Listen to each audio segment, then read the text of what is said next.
And there we go. And what do those films have in common? It's this gentleman right here, producer Jonathan Sothcott, if that's the correct pronunciation. That is. Congratulations. You've done better than almost every person I've ever phoned up in my life. Straight off for the win. So good evening, sir. How are you? I'm very well. There's a tear coming from looking at all those lovely people I've worked with over the years. It is a who's who list of actors there, isn't there? It is. Some Yanks as well. Yeah. Very, very lucky with some of those people. I always sort of pinch myself a little bit when I see Mark Hamill. That was a real strange one. You know, I wasn't the best at school, and I had a particularly spiteful physics teacher. And at the end of one of my yearly reports, he wrote, "What Jonathan needs is a lot more science and a lot less science fiction." And I sent him a DVD of the movie that I did with Mark Hamill. You know, I thought that was a nice little full circle on that. That is very good, very well done. Because, well, I did read that Return of the Jedi, the making of that was one of your similar to this film. It was. I remember very, very clearly. It must have been on TV, so I guess this would have been 1984, 1983. And I don't remember all of it, and obviously I've watched it again since, and I don't remember it being presented by Carrie Fisher and Billy D. Williams, but I remember seeing the puppets and the fact that there were people inside Jabba the Hutt and pulling Max Rebo's band and all that kind of stuff. And I just remember this clear thing thinking, wow, people actually make these things. It's not just looking into the screen and there's a load of weird stuff in there. And that was really interesting for me. You know, it sort of set me on this path of wanting to learn about movies. And obviously, like all small boys growing up in the 80s, I love monsters and dinosaurs and vampires and all that kind of stuff. So I guess the die was cast from that moment, really. Yeah. Well, there you go. And your latest film of, how many is it now? 20-something? If not 50-something, I'm afraid. 50? Oh, dear God. I've miscounted that lot. Well, you know, there's 5 good ones. But all entertaining. Yes, well, all films. They're over 80 minutes. It counts. Yeah, well, most of them. But yes, if you want to watch the latest one, which we'll have a look at in a minute, it's the link's in the chat. It's I think you saw it's on Sky, it's on Amazon, it's on Apple TV in the UK, so you can check it out there later after we've discussed it. And then while we're here, we'll have a quick look at it. While I bring up the video, it is here.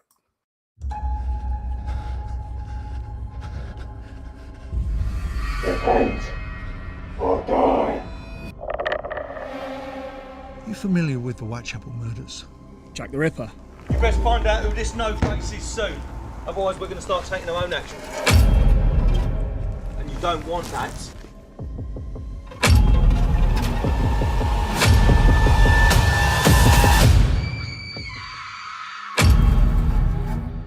Yeah, well, John Verney's one of their best detectives.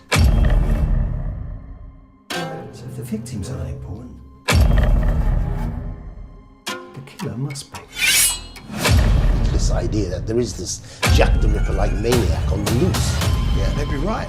Among their number was a faction who would go out disguised as plague doctors to kill those they deemed corrupt and criminal, and who refused to repent.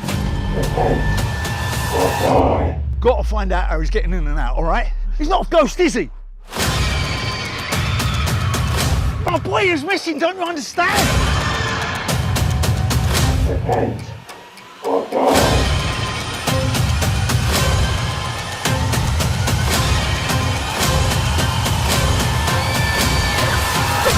You really gotta pace yourself.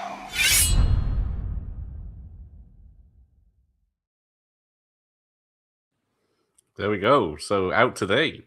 Yeah, well, that looks really well produced. I don't know. Some people can just put any name on a producer credit, can't they? Or a business card. I'd watch it. And there you go. And so you shall. You've probably seen it once or twice anyway, so.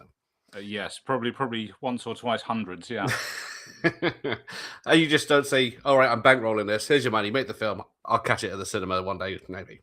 No, not at all. No, okay, good. My business is the absolute opposite of that. We're very much producer driven. So every single step of the way, and sometimes too many with every film, which is how it should be, because at the end of the day, the buck stops with me. That is true. You are the lone producer on a lot of these, I guess. Yeah, I'm kind of protective of my producer credit. I mean, movies have hundreds of executive producers in the case of some American movies, and that's fair enough because everyone plays their part. But I'm relatively protective of that because it's a different thing. I live it from the beginning to the very end and then beyond. And if it's good, then the director gets great reviews, and if it's bad, then it's all my fault. So you kind of take the good with the bad. Oh yeah, that's a shame. But that's bad. But yeah, not a shame. Look, I'm making movies. It's a privilege. It's nothing ever short of that. And however tough and frustrating and difficult and all the rest of it is, it's not like going down a mine every day. It's really not. It's, well, yeah, making movies with lovely people and sometimes less lovely people, but and living out my childhood dreams. So how can I complain? You started in the movie business in a video shop, I believe. Well, I started going to a video shop. I never worked in one. I think they'd all closed by the time I was old enough to go to work. But when I was a kid, I've always talked about the difference or the value of video and DVD, because we didn't have a cinema particularly near us when I was a kid. I mean, it was sort of 40 minutes away as a drive, but we had a video shop, an independent video shop, Video Legend it was called, in Hailsham, which is a very small town in Sussex, and I would always be cajoling my parents to let me have the horrors and the action movies and all the kind of stuff that I wasn't really supposed to have. And they were fairly accommodating. Okay. But the thing about small video shops, and it was about as big as the room that you're sitting in. So don't think of this as like a Blockbuster type setup. Oh, yes. All of the premium titles would obviously be rented out sometimes weeks in advance.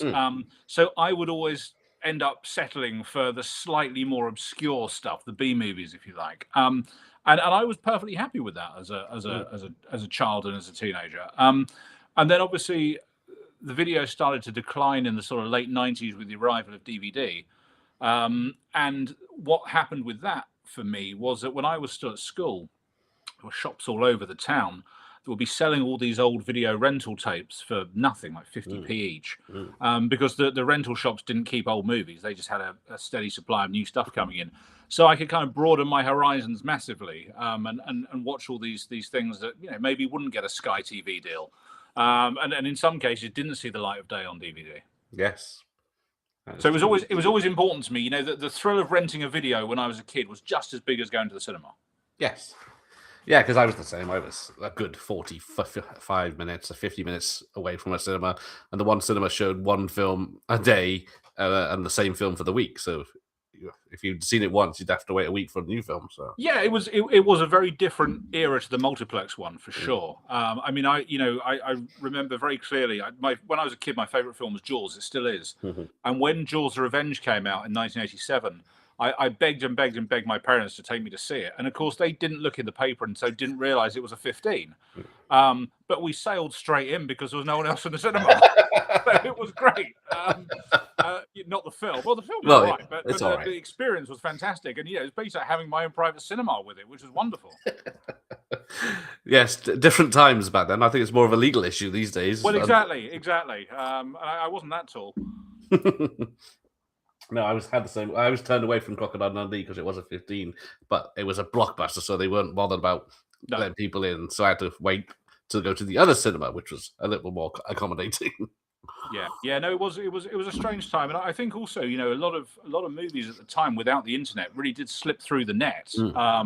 Because if they didn't play at your local cinema and they weren't on TV, it was highly unlikely you'd come across them unless you found that tape in a video shop and turned it over and read the back. Yeah. Even some of the big names. I think it was it Friday Part 8, Friday the 13th Part 8, and Halloween 5 went straight to video in the UK. So yeah, and a movie I remember, I was obsessed with it as a kid. I absolutely loved it. Do you remember The Monster Squad? Oh yeah. when that turned up in our local video shop with absolutely zero fanfare, I was there. You go. That's the tape I had of it, I think. It was what a great movie. What a wonderful, underrated movie. Yes. Absolutely fantastic. Yeah, because I interviewed Andre Gower, who's the lead guy in the Monsters. Yeah. And he, it was, I think that came out 87, and it was like early 2000s when he got a message saying we're showing the film at the Alamo in Texas. Can you come along? And because he'd just forgotten about the film, but everyone else had been keeping it alive through VHS, and because I don't think it had even a proper DVD release back then. And then he made the documentary, and the rest is history. It's blown up completely now. Well, it deserved to. It's a very, very well-made movie. I think Fred Dekker was a very talented filmmaker. He is a very talented filmmaker. And like a lot of those movies, it was perfectly cast, exceptionally cast. You know, they didn't miss a beat in any of that. No. Yeah, I think they did state that the advertisements when it came out, the promotion was a bit lackluster. Awful, and that really can kill a movie. You know, if you have poor artwork and it doesn't resonate with people, doesn't matter how good the film is, it just isn't going to fly. Yeah, because we got your poster up here, and because I guess people don't get to see it in the shop until later, will they? When it's on physical release? No, well, they're doing an American Blu-ray and DVD release for this, which is going to be region free. Right. You know, I don't know if it's a made-to-order one or what, but they pushed it out as a digital one. The previous movie I did, which I know we're going to talk about later, Halloween, I pushed very hard for a Blu-ray release because I thought the film deserved one. And it's important. But, you know, what's changed in my sort of working life is that although I was never pushing cinema posters, you know, we've gone from sort of DVDs that were that big to TVs that were that big, and now we're trying to sell a movie off a thumbnail. So bloody hard.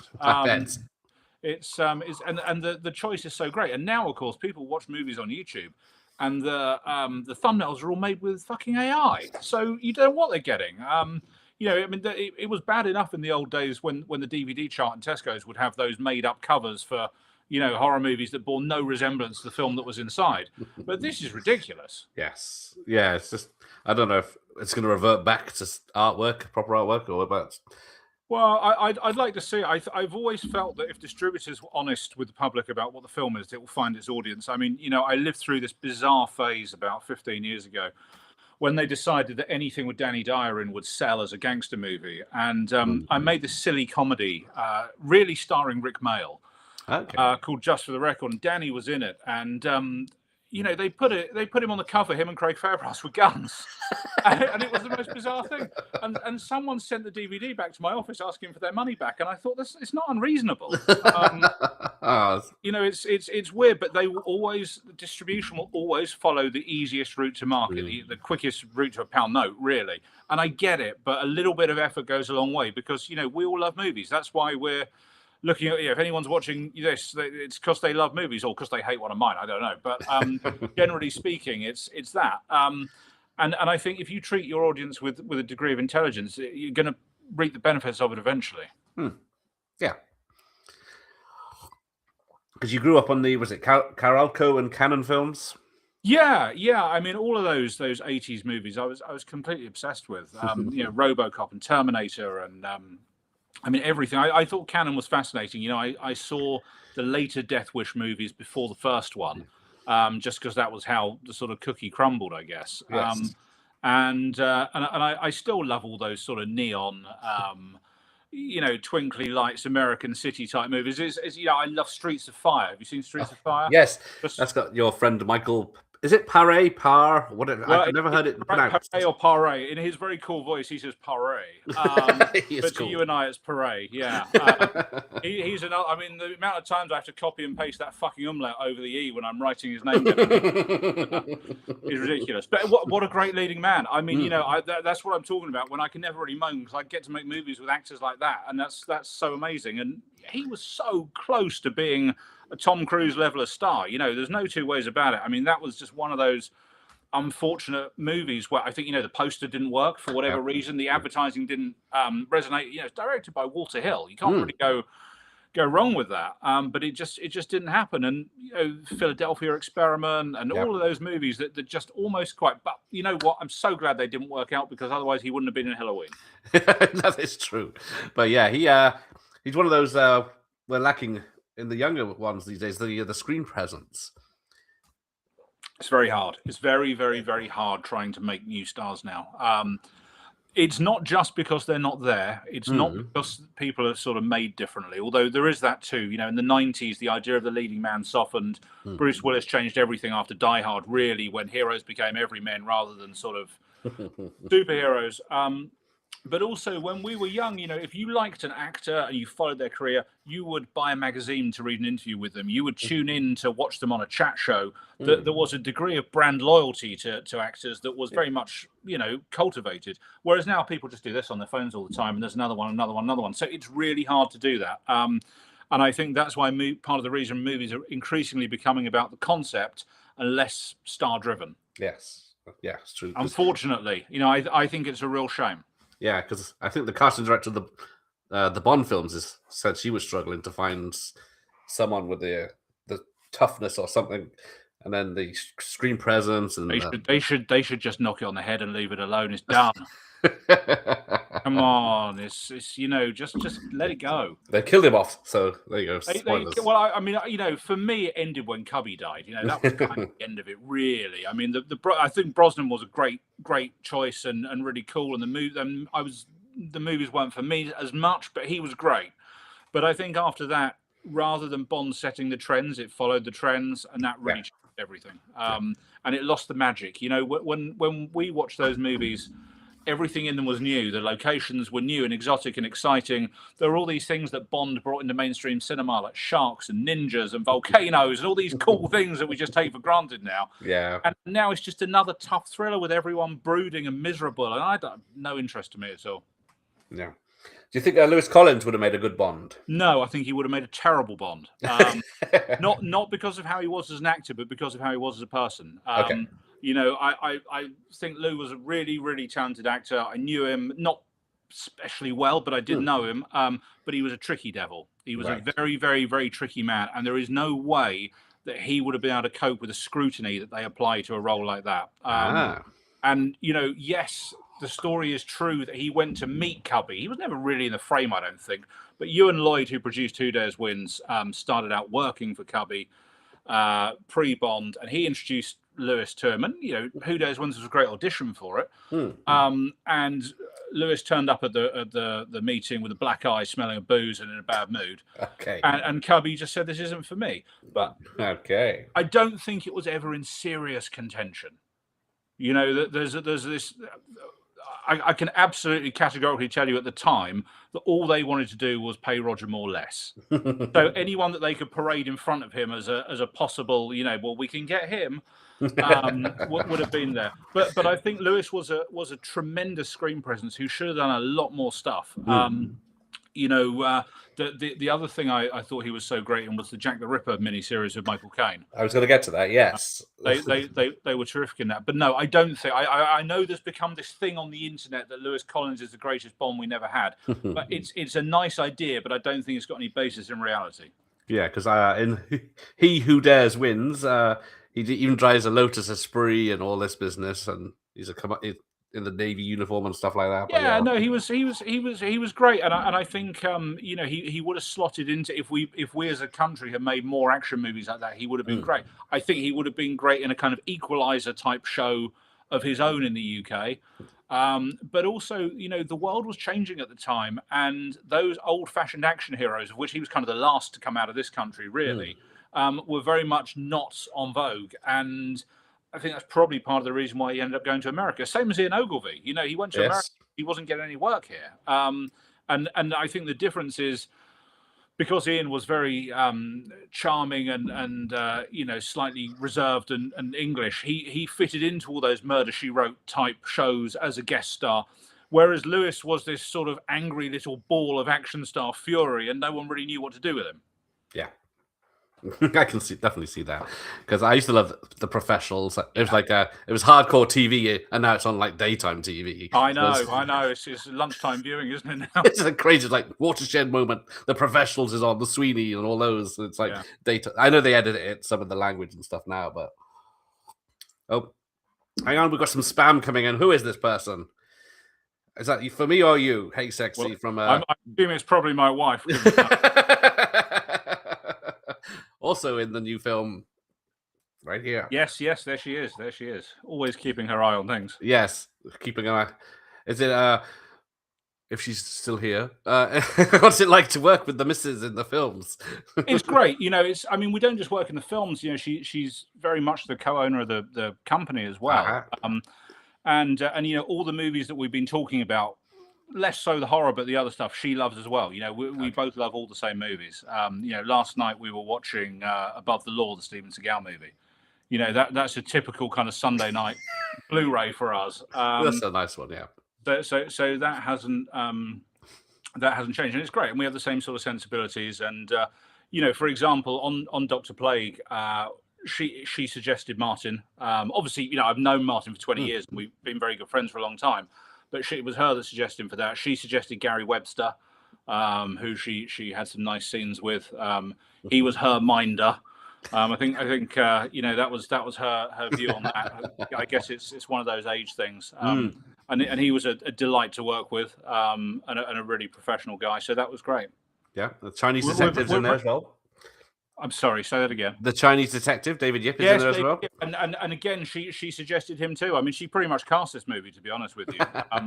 I mean, David has the same agent as Ian Ogilvy, so that was where that particular connection came from. But I mentioned him. I mentioned him from A View to a Kill. You know, that was. I was going to say there's the Roger Moore connection again. Yeah. But Janine said, "Oh no, you got to get him. He's great." So we did. Yeah. Because I watched on my channel View to a Kill on Christmas Day, because it's a bank holiday Bond tradition to watch it on a Christmas Day, of course. I love A View to a Kill. It's such a fun movie. It is. I know it's he's a bit old for the more part. He even admitted it himself, but I've always loved it. I don't buy it. He's not too old. They just didn't write it right. Well, yeah. You know, it's a total failure on the part of the producer and the writers, because if you know, he looks better than Connery did in Never Say Never Again. But they played into it. They're like, here's this old James Bond. He's got to go to the health farm. He's got to do this. It's great. It's some very simple tweaks, and it wouldn't have got all that shit. I think it's terribly ageist and unfair. Yeah, I do. I've always loved more. Like I used to watch Gold on like a Sunday afternoon. Gold's a great movie. Exactly. Film, yeah. It's like it's not really a kids' film or an action film. No, it's quite a serious, dark drama, isn't it? But no, it's very strange. I've always found that the shit that A View to a Kill gets very odd, because you get all these kind of, you know, no neck pencil dicks on the internet going, Roger Moore looks really old. And I think, does he? I never even noticed he was until the internet. People started complaining. Well, exactly. You're looking for A View to a Kill, aren't you? I am. Hang on. I have too many tapes. There you go. So you go. Signed by John Glenn. Wonderful. It's a lovely Great. bloke. But yeah, I'll show off that. But yeah, you've done a few things with Moore, haven't you? You got him to do the commentary for, was it?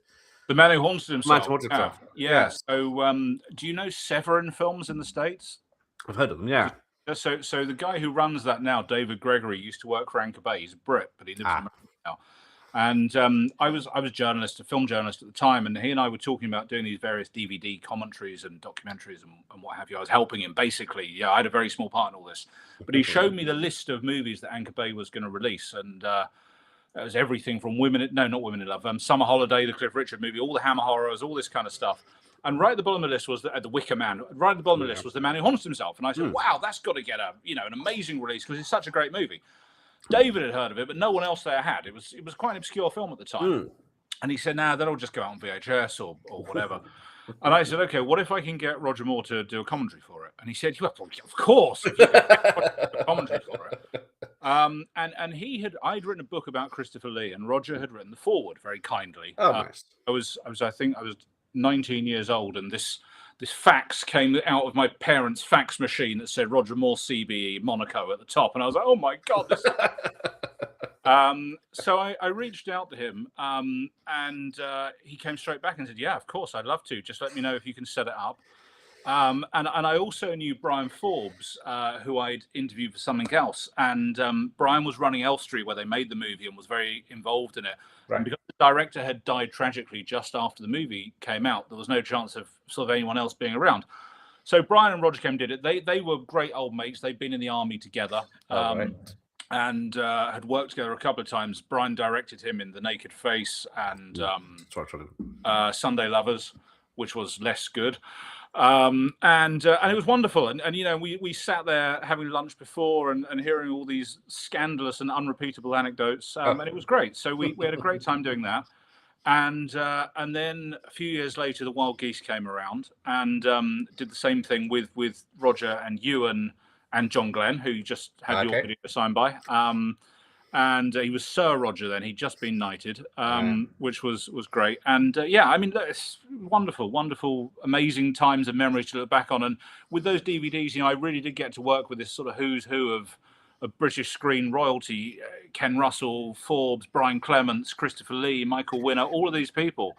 And obviously osmotically absorbed everything that I possibly could from them in the hope that I might someday be able to put it into practice. Nice. Was cigar smoking one of them? Well, yes, it was actually. I made this documentary about you and Lloyd called "The Last of the Gentlemen Producers," and they played it at a film festival in Bradford of all places. And I developed a little bit of a cigar habit by then, and my parents came to see the documentary and walked in on Ewan and I sat there both smoking big cigars, which they weren't terribly impressed with. I think my mother realised that I wasn't, her little boy anymore. But it's all great. Yeah. Speaking of Michael Winner, I was just looking earlier, the Death Wish 3, which of course was made in London, for $10 million back then, which is probably about $40 to $50 million right now. I thought that's probably quite a lot, considering trying to make it today, how much it would cost for something like that, a big epic shootout in London. Oh, a huge amount of money. I mean, I don't know. I guess Bronson probably got $5 million of that at the time as well. Yes. Winner would have got at least $1 million because he always got paid well. So it's. I don't think people look at it, certainly not outside of the UK, and think, "Oh, that was shot in England."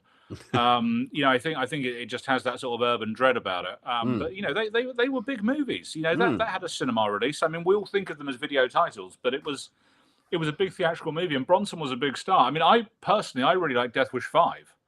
I know he's really old in it, but I really like it. I think it's quite a classy. Is that the Faces of Death one, is it? Yeah, and that guy, the villain in it, Michael Parks. What a great actor he is. Yes, he was really good and sinister. And as I watch all this stuff still. It's not like I've left it all behind. I'm very one of those people that will watch the same thing again and again and again. Unfortunately. Yeah, I'm the same. Because I was just, Life Force was another one I looked up, and that was 25 million, which equates to like 100 million now. So insane amount of money. But that's what Cannon did. I mean, I remember going to see the Masters of the Universe movie with Dolph Lundgren when I was a kid. I was like 7 or 8, and like everyone, I was very disappointed that it took place on Earth. Because that's not what we're expecting. But how much fucking money would they have had to spend to put it on Eternia? It's impossible. and that is still, and I see this still, the chat on the internet. But there's a new Masters of the Universe movie coming out, and everyone's going, "Oh, it's going to be set on Earth." Of course, it's going to be set on Earth. How do you think they're going to build a whole planet? Yeah, because the He-Man is not much of a name these days. It was massive back then, or it was dying out maybe by the. They were moving on. I think that movie probably killed it. To be honest with you, yeah. although I will say Frank Langella was fantastic. He was. What an amazing performance that was. I mean, talk about save a whole movie. Yep, and then his stinger at the end of the credits. Yes. I remember. Do you know what? I remember that so well when he pops up out of the sort of pink soup and says, "I'll be back" or whatever. Yeah, it was great. Yeah, he loved it. Yeah, I know. He says it's one of his favorite films. Also when I saw that, he was Dracula as well. I'd seen that Dracula on TV. I didn't marry up that it was the same actor. No. But when you're a kid and you don't know about different studios and different continuities and all this kind of stuff, I saw the Langella Dracula at the same time as the Hammer ones. And although it was very different to them, I thought it was so cool. Of course it was, without, directed by John Badham and, the John Williams music and all that kind of stuff. But I just thought he was such an amazing actor. I'm always surprised he didn't become a bigger star. Yeah. I guess it's like they stick to character actors, don't they? And then. Well, it's difficult. I mean, there's not really someone else like him. It made me. I read his book a couple of years ago. Yeah. And one of the things that came out of it that I had no idea about was that he was best friends with Raul Julia, who played Gomez in the Addams Family movies. I just thought, wow, that would be two guys I'd love to go out for a drink with. Well, yes, I guess Ewan's got some stories about the people he's worked with, Richard Burton and on Where Eagles Dare. What's it? I think there was a story. Who was it that went out on a night on a bender? The three legends of drinking. Yeah, I mean, I think it was, look, you've got to remember that sometimes it's in our benefit to exaggerate stories from production somewhat to make newspaper headlines. Burton wasn't drinking because he was so ill. Yes. But Harris was drinking, and Harris was very much not the first choice for that movie. Not in any bad way, but I think Michael Caine was the first choice, then Burt Lancaster, and then there were 3 or 4 other people. And by the time they got to Harris, the insurance company said, we're not sure about that. We want him to escrow half his fee to make sure he doesn't drink.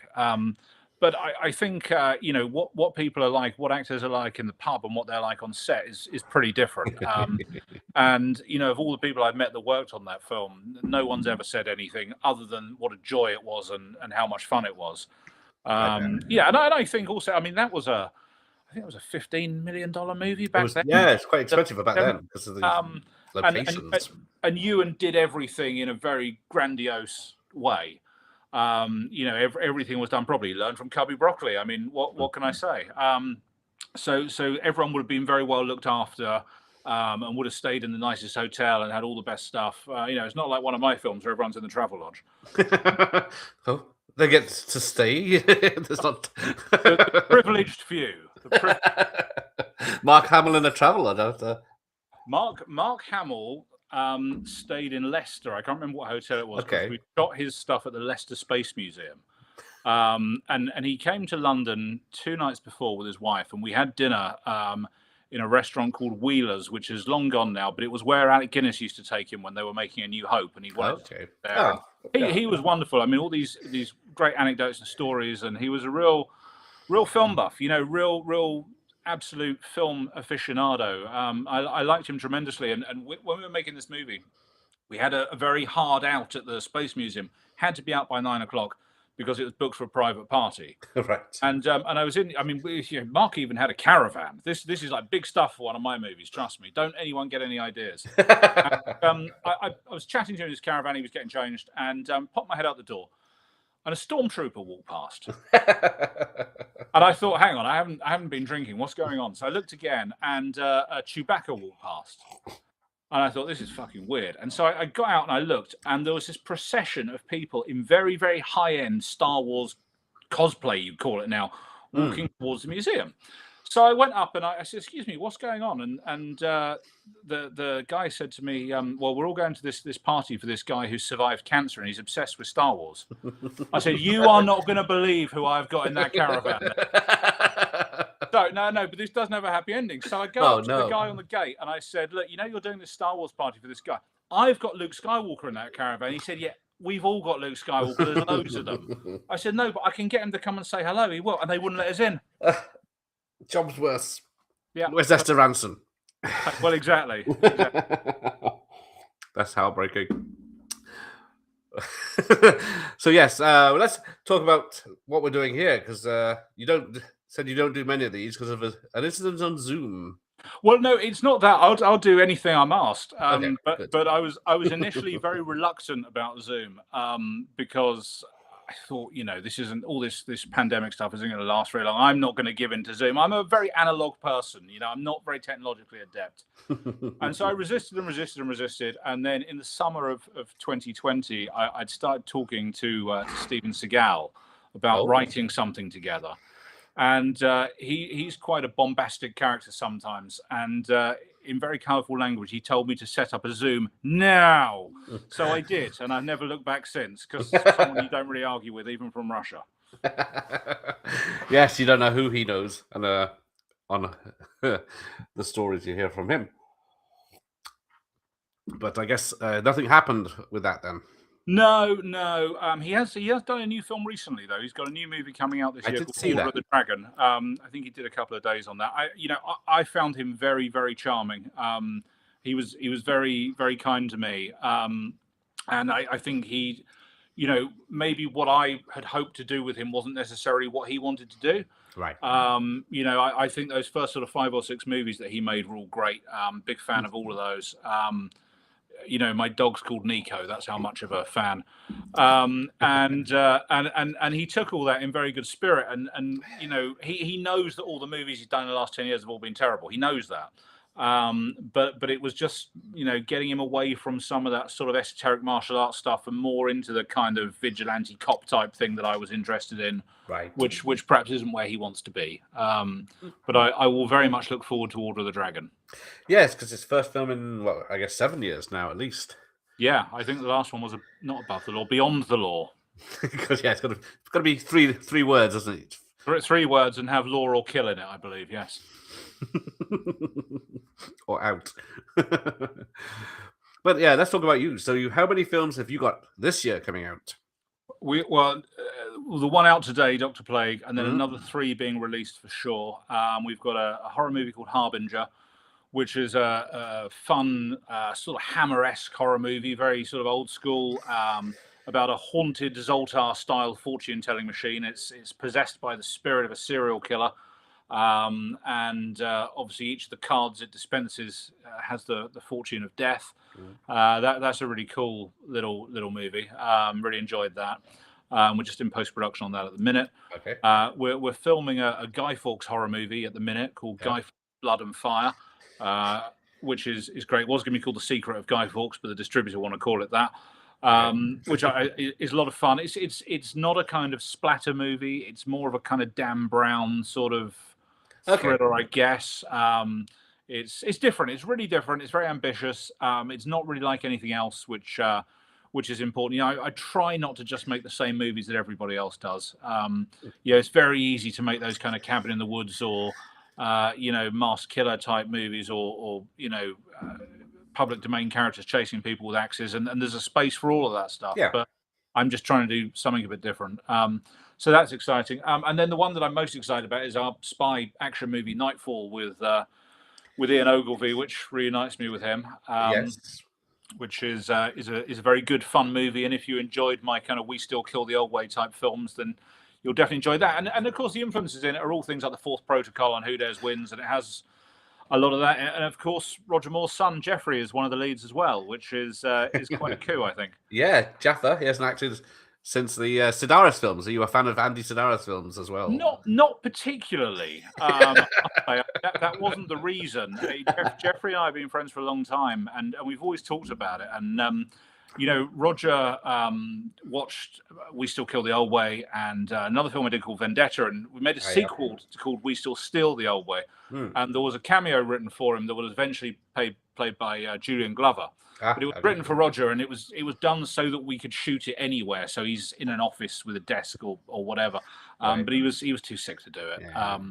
It was a real shame because it was fun. Because he was very complimentary, and he loved all the actors in it. Because his favourite TV show was The Bill, because his old man was a copper. So seeing Burnside and Billy Murray and all those people was great. And Deborah, his daughter, was in We Still Steal as well. And a couple of other things I've done. So yeah, I've always looked at Jeffrey and thought, we could do something together. I knew he could act. I mean, he was acting when he was a child. Yeah. He's got a lot of star qualities. A very different screen presence to his father. Very, very different. But he's great and very natural. It's nice to bring him and Ian together. With a sort of saint connection in the middle. And the 3 lead performances, Ian, Janine, and Jeffrey, really, really sort of hold it together. And it's something different. I mean, I haven't done a spy movie before. It's not ultra violent.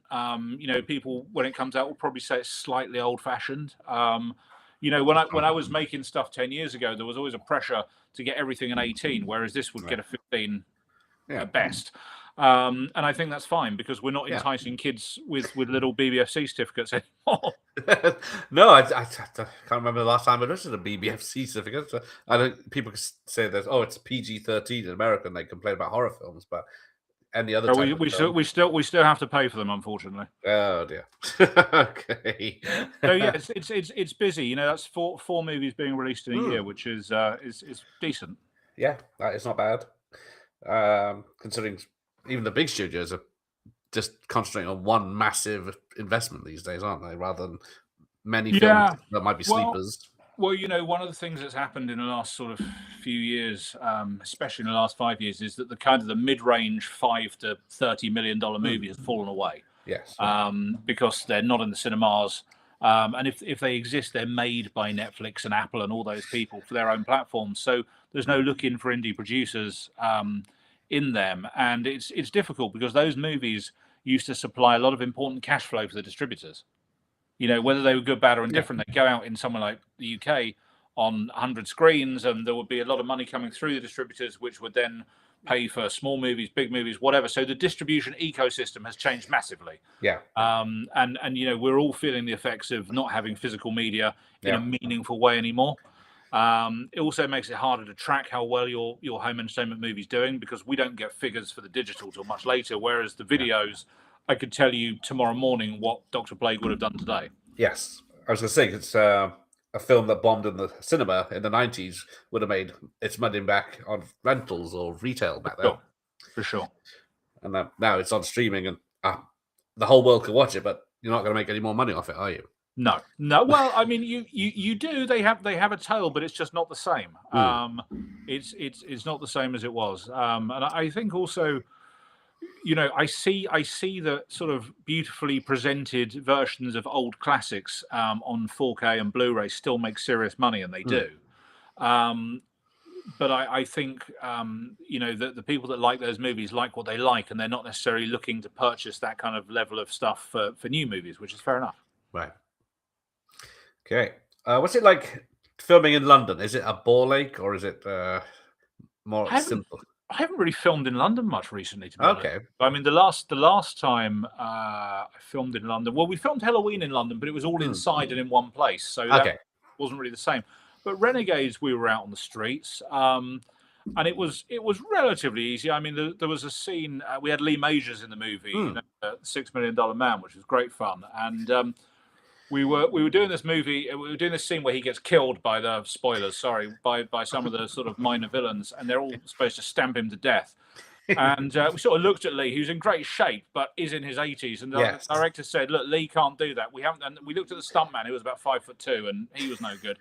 So the director said to me, "Jonathan, you're going to lay on the floor and get the shit kicked out of you. You're gonna And he had this big blue overcoat, which I put on, laid on the floor, and one of the fuckers stamped a little bit too hard, but you know, it was what it was. So we did that. But while all this was going on, someone stole all the camera gear out of the van. So that's the joys of filming in Islington, I guess. You know, they didn't even bat an eyelid at the guy getting his head stomped on, but he's stealing all the hard drives from the back of the truck. Oh crap! I guess you were a good distraction for them. Yeah, well, absolutely. But it's you know, it's fine. It's you know, we do some guerrilla stuff sometimes. Okay. You know, that happens occasionally. Wouldn't ever say where, but it does. But it all depends on the type of movie. And what I tend to find is, unless you're specifically doing something in either the West End or the city of London, then all of the locations you would use exist outside of London and are easier, more accessible, and more film friendly. Right. Okay. Yes. Tom Cruise can land a helicopter in Piccadilly Circus. But yeah, it can. I have a Matchbox helicopter. Yeah, just super. Yeah, you can just perspective. Yeah, well, it is. I mean, you know, front projection, rear projection. These things all have their uses. Yeah. Even the Bonds do that. So there you go. Are you a fan of Michael Winner's Bullseye with Michael Caine and Roger Moore? I love Bullseye. What a great! Have you seen it? Whenever I see Jeffrey, we always go, "He made me do it. He made me do it." I love it. I mean, it's a terrible movie, but it's so much. Watching my two favorite actors clearly being paid to have the time of their lives is just wonderful. It's so much fun. I mean, I look at that and I think, how the fuck did Winner get the money together for that? Yeah, good on him. I get it. But it's great fun. I think it's hilarious. Yeah, because I've spoken to a few stuntmen who are not fans of his, like Rocky Taylor for one. Yes, indeed. Well, look, you know, the thing is, you can only take people in this business as you find them, and Winner was always very, very kind to me, very accommodating. Okay, yes, you know, very, very polite. I never saw that side. I have friends who don't like him as well, but that's life, isn't it? Exactly. Let's have a look. Oh, Kenneth's got one. What's your advice for upcoming filmmakers? Is it great to start to upload films on YouTube if you make a short film or something?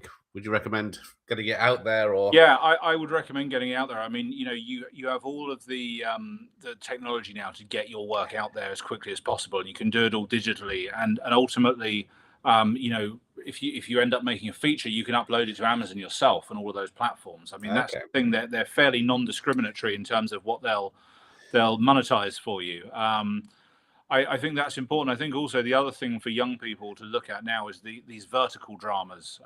You know, these micro dramas which come from China, where they tell the story in sort of 2-3 minute sections with a cliffhanger at the end, and they lure in the audience by giving the first however many for free, and then they pay for them thereafter. At the minute, they're all kind of crap because, you know, the Chinese market is different to ours, so everything is very heightened, and they will have these silly titles like, I can't believe it, my boyfriend is a billionaire and handsome too. But eventually, I think, I mean, certainly that's what's buzzy in Hollywood at the minute.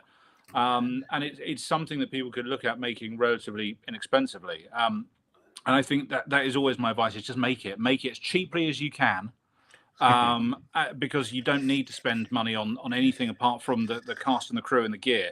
And that's it. That's all you need to do now. And you can edit it in your bedroom. You can do the sound mix in your bedroom. The software to do all of that stuff. And it's great. It's a great opportunity. There you go. Because well, it's like when they say, oh, sorry, click that from there. No. Was it 28 years? 28 years later, they always say, was filmed on an iPhone. But then when you see the setup, it's a bit more complicated. Yeah, an iPhone with a huge block of gear behind it like that. Yeah, no. I mean, I've never been a big fan of shouting about stuff like that. A director who I respected tremendously was obsessed with this idea of shooting a whole movie on an iPhone. And I said, but the problem is, then you just become the movie that was shot on an iPhone. Like it's literally like putting a sticker on the front of the video saying this is cheap. And I don't see the benefit of that at all. So I think do it, but don't keep a bit of mystique. Don't tell everyone how you do these things, because they don't need to know. Yeah, exactly. Because that is all I know about the film, is apart from a certain character that turns up later. Right. But Ian wants to know. You touched on it earlier. I wondered if you believe that we are going to enter a return. Hang on. Bring it back. There you go. Popped off a second. A return to people buying more physical media due to streaming platforms deleting or writing off too much content. I hope so. I will love it. I think it would be great. I buy movies all the time physically. I try not to watch streaming stuff. I mean, apart from anything, look, I'm old. I wear glasses. I can't see these things on fucking phones. I need a big TV. And I don't know how to plug all the fancy computer stuff into it. So I'm not that guy. But I think so. I think one of the things that always pisses me off is when I see a DVD in a supermarket now, and it's only Asda, no one else does them. The quality of the presentation is so poor. Like, the sleeves are so badly printed, you can barely read them on the back.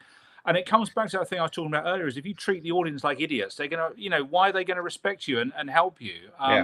So it's frustrating. I think if people make an effort for it, and if people want it and push for it, yeah, absolutely. I mean, look, when I pushed for this Blu-ray of Halloween, initially they said no.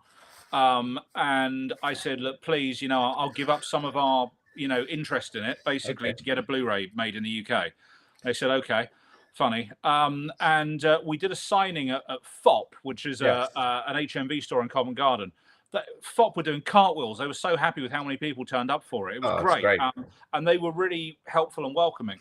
And suddenly the distributor turned around and said, you can have a Blu-ray for anything you want now.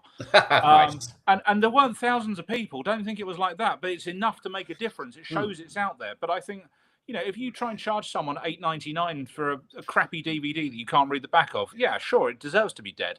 But again, it's a little bit of effort. That's what we're always trying to push, is, to make our stuff look as good as it can, and, embrace that physical media stuff. So I hope so. And I think also people don't realize that the dream Netflix sold isn't entirely true. It's not yours forever when it's on there. It does go.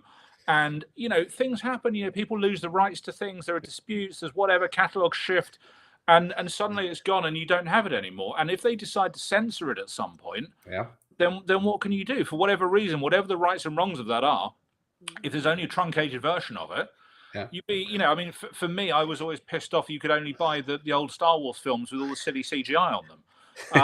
So if it was like that on every movie, that would just be a disaster. Yeah, I think a lot of people would agree with that, because Phil was at the signing, wasn't he, with some of the cast? Yeah, for Halloween as well. So that's another bonus, is getting to meet some of the people and speak about Well, exactly, and we'll do more of those. We'll certainly do one for Nightfall. You know, if I can arrange to do it with Ian as well, that would be that would be great. I mean, he lives in Los Angeles, but you never know. Never say never. There you go. Well, speaking of Halloween, let's have a look at the trailer, and then we'll come back to talk about it. It was Halloween night, 1996, when a 10-year-old child, the press named Kane, the killer clown, decapitated his foster parents before taking the lives of 3 more. Today, that murderer resides inside these walls of Morton Downs Psychiatric Hospital.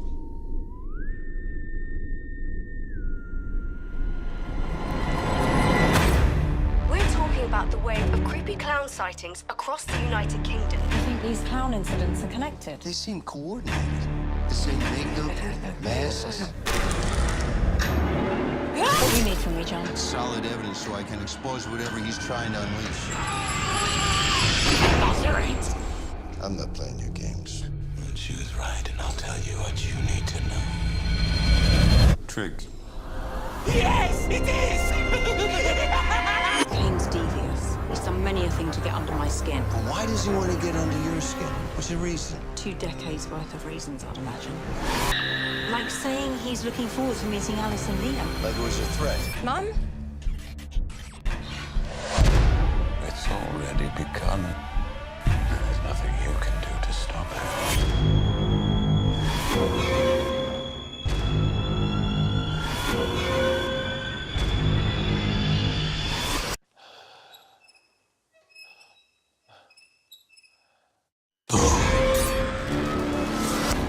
Why are we a target? Carl Kane.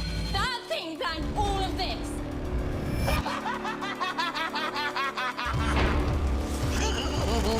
Get inside now. Alex, we're coming! They chopped him up.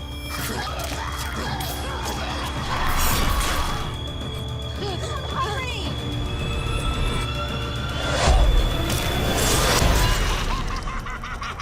Let the games begin.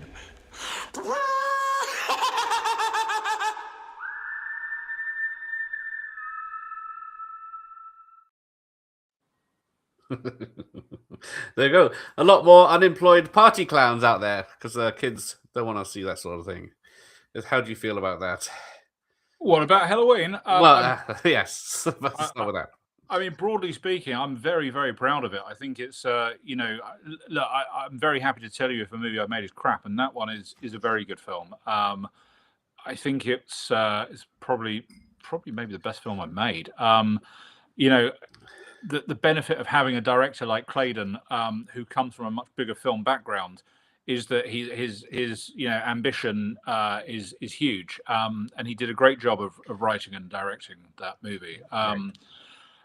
You know, it's not a film that I can take as much credit for as with some of the others, because when you get a filmmaker of that quality, the producer's job is to support them, right, as much as you can. So I was certainly less pressurizing with him than I might have been with other people. I think it was great. I mean, I'm really pleased with it. I think it's a really different movie. You know, is there a little bit of clown fatigue now? Maybe. You know, but I think the idea of making a film based on that killer clown, you know, incident was an inspired one, and it was just great. And I mean, you know, again, performances are really good. Looks great. I'm really happy with that movie. You know, of all of the films I've done, I would say if you wanted to pick one to go and watch Halloween. You know, it deserves to be a movie that people have seen, I believe. Yeah, I really enjoyed it. Because do these scripts get brought to you, or do you go looking for them, or just... We normally develop them in-house. That's what we've started to do, because in the past sometimes they come in on spec, but the problem is writers don't understand budgets, so they write all these things that cost loads of money, and then they won't be told that it's too expensive, you need to change it. So we tend to start with a concept. I mean, you know, the concept for Dr. Plague, for example, came from my composer, Rob Hughes, who's been with me since We Still Kill the Old Way. And he sent me this kind of mocked up poster in the style of a lurid Hammer poster of a serial killer dressed as a plague doctor, and said, what about this? And I said, yeah, it's great. Let's do that. Let's find a writer and develop that. Right.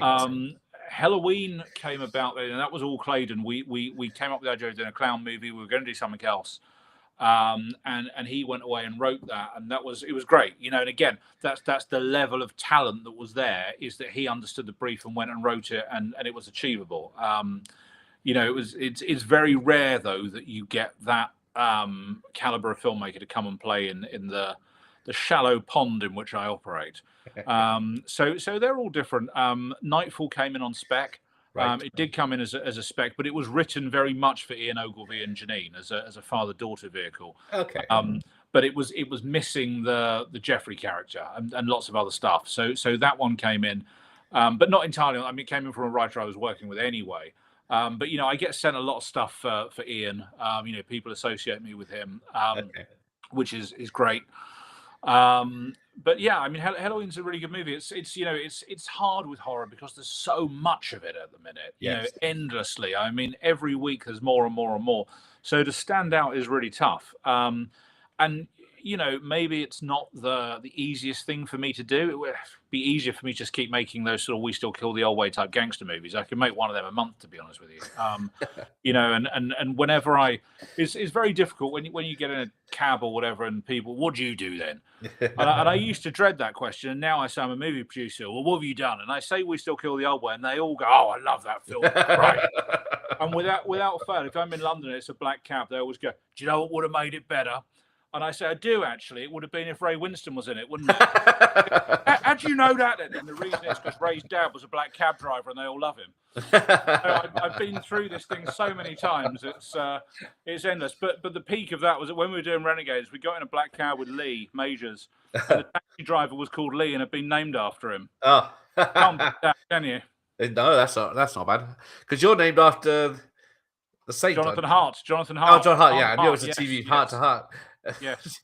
Yeah, my mum's favourite show at the time, I guess. And mine, yeah.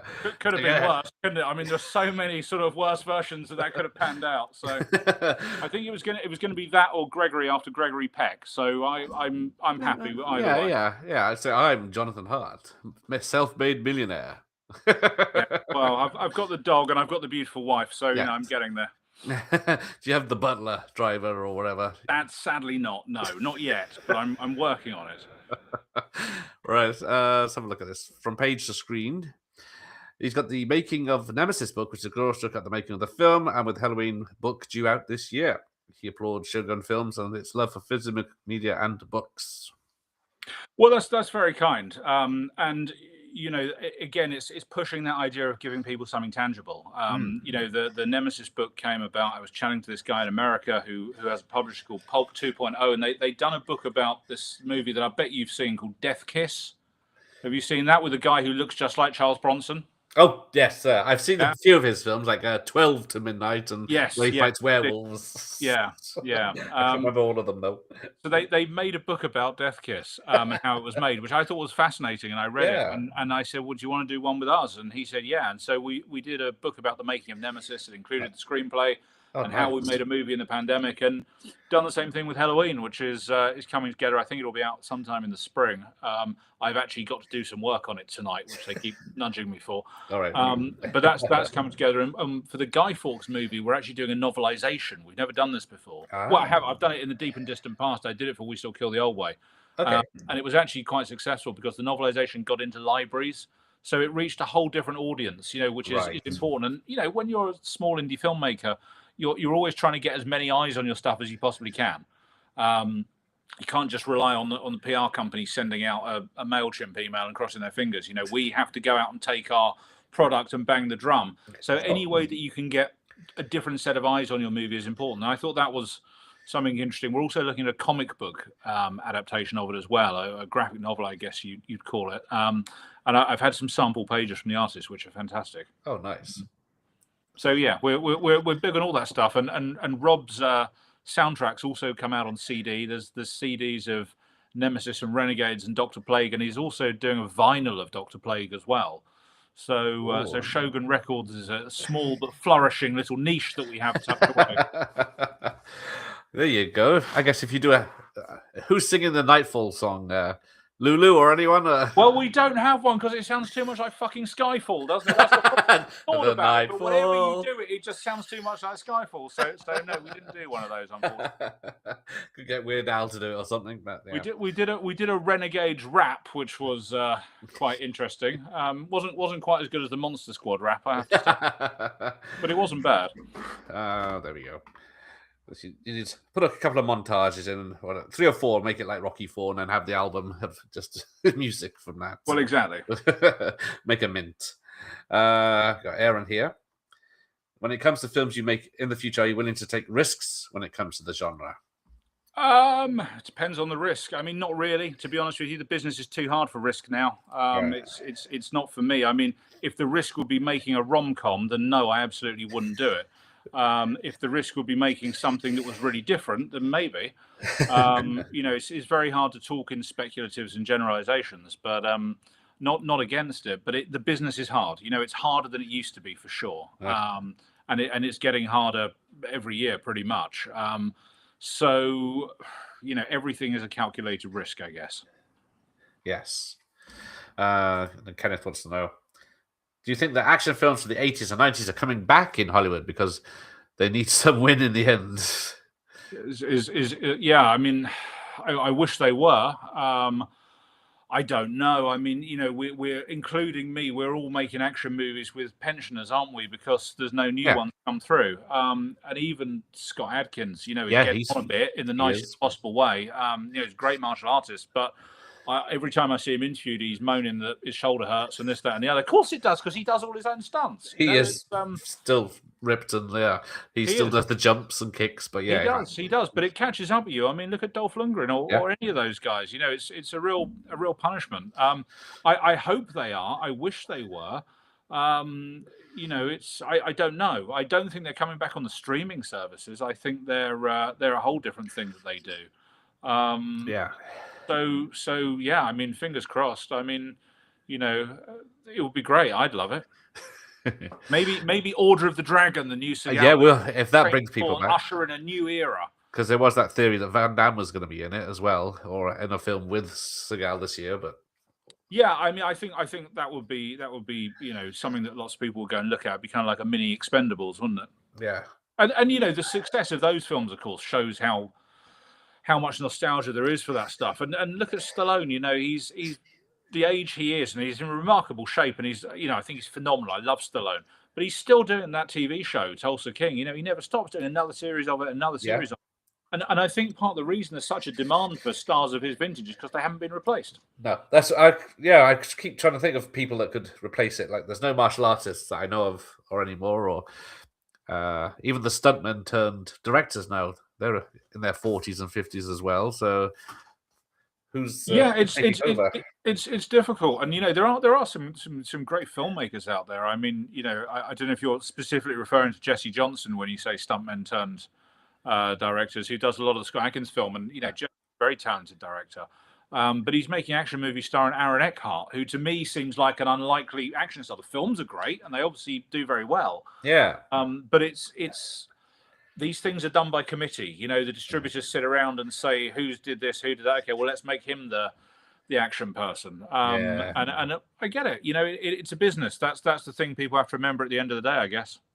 Yeah, that's it. So I think we'll wrap that up. Apart from, do you think they'll ever do a man on a mission or men on a mission film in a foreign location one day? Is that one of the films you'd hope to do? I don't know. I mean, it's difficult. Foreign locations are expensive. Sorry, Eastern European locations. If it was in the Ashdown Forest, maybe. With some good special effects. Yeah, I mean, maybe. We're doing a movie this year. The next movie we do is an action horror movie called Werewolf Hunt, which is kind of dog soldiers meets Predator via the Beast Must Die, I guess. I love it. I'm really excited about this movie, but it's essentially an action movie with werewolves. It's going to be a lot of fun. It's a great script, very, very sharp. It's ambitious for us. Michael Pare is going to be in it. And it's great, and that's something I'm excited about, and I'm excited to get back into doing some stuff with guns and blowing some stuff up. All this blood and gore is quite exhausting sometimes. There we go. There we'll go. We'll take this last comment, and then we'll let you go get back to work. Renegades is a great man on a mission movie. There you go. Yeah, but the mission was to go to the pub and make it back home, wasn't it? I appreciate the comment, but that's what I mean about, you keep making we all keep making these action movies with I mean, I think one of the American newspapers called it Jerry Action, and they specifically said that in reference to Renegades, which is fair enough. But it was the privilege of my life to work. I with bet. That so cast list. I'm very happy with it, and as long as people keep watching them, I'll keep making them. Excellent. So yes, I don't know if you do distaste the term dad movie, or just that sort of. Yeah, no, absolutely. I mean, they're hopefully not in quite the same milieu as dad jokes, but absolutely that's what they are. And that's, you mentioned Gold earlier. Gold is a great dad movie. The Wild Geese is a great dad movie. They're all the movies that my dad used to watch in the 80s on TV, and I'd watch them too. And so, what the fuck's wrong with that? Yeah, because they even say that the new Reacher show is a dad TV show. Because I'll gladly watch something like that with people kicked in. If it's that rather than watching, people doing that all the time, then sign me. Exactly, it's good stories and a bit of action. That's all we want. Exactly. So. We'll say thank you to Jonathan, let him get back to work because he's got a few films to finish off for this year. So, Dr. Plague is streaming in all the usual places: Apple, Sky, and Prime. So there you go. I think. Oh no, there you go. If you can look and just watch. The clue is in the link. Just watch. Yes, just watch this tonight. Go and do that, and we'll say thank you and good night. Oh, there you go. He's got his popcorn to the ready. Okay. Oh, yeah. I'll hide that, and then we'll say thank you and good night. Wonderful. Thank you very much. Appreciate it.